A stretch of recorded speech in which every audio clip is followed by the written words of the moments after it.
sign, Capricorn, Taurus, and Virgo. Tignan natin gabay kapalaran mo, okay? Earth sign. Gabay kapalaran, Spirit Guide. Meron tayong King of Pentacles. Meron tayong The Hierophant.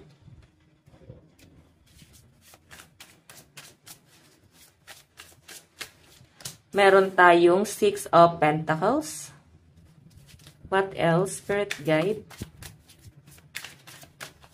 Meron tayong The Lovers. Wow, Earth sign. King of Pentacles. Naku, mukhang mabigat na desisyon to para sa inyo, Earth sign. Medyo maguguluhan ka lang. Matindi-tinding counseling, yun nakikita ko rito. Okay, so may nakikita ako guys na para bang may hesitation sa energy mo ngayon, Earth sign. May nasa-sense ako na parang ngayon nakapokus ka sa pagiging practical eh. Okay, gusto mo guys i-secure yung isang bagay or pwedeng isang tao. Ito baka may bumabalik sa inyong Earth sign pero siguro nandun ka sa point na parang kailangan niya munang i-secure yung sarili niya. Or at least bigyan ka man lang niya guys ng assurance. Okay? Etong taong to guys, parang emperor na rin kasi guys yung energy. Medyo ano siya guys, powerful sa pinapakita sa akin. Kumbaga may alam siya, no? Matalino siya, marunong pagdating sa mga bagay-bagay. So I think natututo ka din sa taong to or matututo ka sa taong yan. Yung iba sa inyo guys, maaaring meron kang mga katransaction ngayon, makakausap na mga matataas na tao. So baka boss nyo to. Okay? So parang meron kayo guys pag-uusapan about sa finances or pwedeng pagdating sa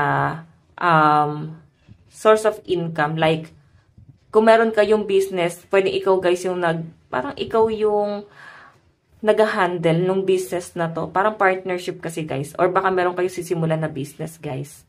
Ano ba to? Parang meeting. May meeting dito guys na magaganap.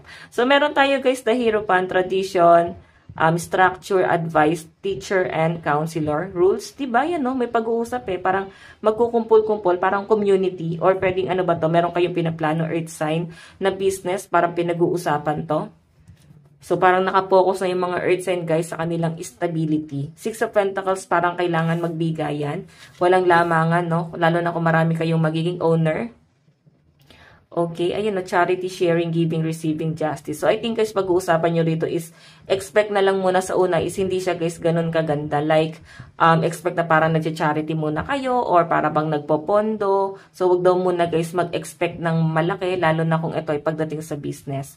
May nakakita rin ako guys dito pagdating sa partner, sa relationship mo sa isang person mo. Sa person mo, kung meron kang kakonect ngayon, karelasyon, Earth sign sa pinapakita sa akin, magiging busy kayo ng person mo. Magiging abala kayo pagdating sa inyong hanap buhay. Pwedeng ikaw meron kang pinagtutuunan ng pansin, si person mo meron din ganon. So, meron naman guys, partnership talaga. So, I think yung hesitation na nabubuo sa'yo ngayon is pag-iisip mo doon sa past person at new person.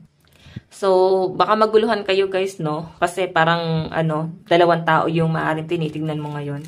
Pero I think guys, itong person na kakonect mo ngayon, I think dito ka mag-grow. Kung sino talaga yung taong, kung saan ka ngayon nakadepende, kung nasa poder ka ba ngayon, I think siya yung parang makakatulong talaga sa inyo.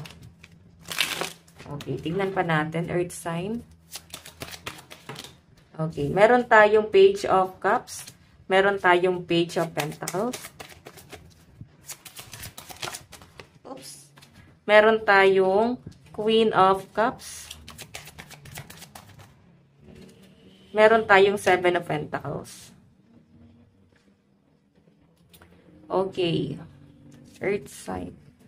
So, parang may mga nalulunod na dito sa mga bayarin. Ayan o, ang laki na guys na nang ini-invest mo, nilalabas mong pera. Siguro meron kayo guys, ina-apply ang trabaho, tapos parang ang laki na guys ng gastos mo. Hanggang ngayon guys, hindi pa kayo guys nakakalis o hindi ka pa natatanggap dun sa trabaho na ina-applyan nyo guys. Okay, kung makita nyo guys, Queen of Cups, kailangan habaan mo talaga yung pasensya mo. Okay? So, ngayong July kasi guys, nakakita ko mukhang matatanggap ka na kasi nandito na po yung Page of Pentacles, no? Kung ikaw ay nag-a-apply ng trabaho, matatanggap ka na. Meron lang ako nakita guys na parang kailangan mo munang, hindi naman totally magmamanage ng pera or maghihigpit ng sinturon pagdating sa pera. Kasi guys, meron pa naman talaga. Kumbaga, meron ka pang malaking ilalabas or maring may ibang tao na tutulong sa inyo. Okay? May masasandalan ka. May makakatulong sa inyo. So, sa pinapakita sa akin guys, huwag ka masyadong mag-alala. So, kung ano man guys, yung mga agam-agam mo ngayon, lalo na sa pera, ito puro kasi pera to. Meron nga kayo guys pag-uusapan ng person mo or pwedeng ng family mo. Okay, kung sino man guys yung kakonek mo, kung wala ka naman guys person, no, kung ikaw naman ay single. Parang may nakakita ko na parang pag-uusap dito, lalo na pagdating sa magiging hanap buhay, business. Malaki-laki guys yung ilalabas na pera sa pinapakita sa akin. Or baka naman guys magpapagawa kayo ng bahay. Renovation. Ayan. Okay, tignan pa natin guys ano ba ang inyong advice. Ito earth sign na may pinapakita rin sa akin dito na parang kailangan matuto ka ring magbigay. Okay, may pinapakita kasi sa akin na medyo nagiging mahigpit ka sa pera dito. Kailangan, alam niyo naman guys sa mga earth sign, mapagbigayan. Pero siguro natauhan na kayo. Okay? Kaya parang natuto ka na wag magbigay basta-basta kung kanino-kanino. So, siguro ito parang legit naman na kailangan talaga nila ng tulong mo. Okay?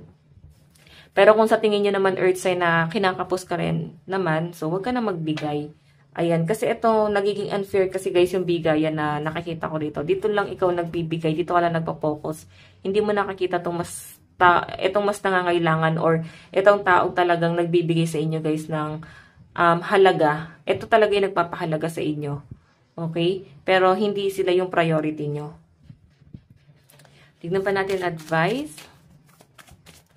Meron tayong see the bigger picture.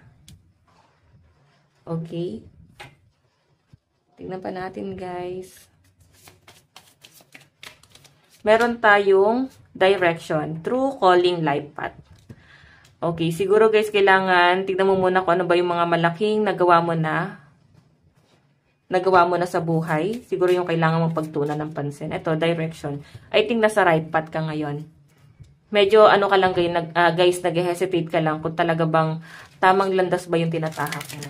So, huwag ka matakot, guys. Okay? Wala ka dapat, guys, ipangamba kasi nasa right path ka ngayon. So, guys, lucky number mo 30 and 36. Ito lang po ang inyong reading. Bukas po ulit. God bless and love you all. Bye-bye po.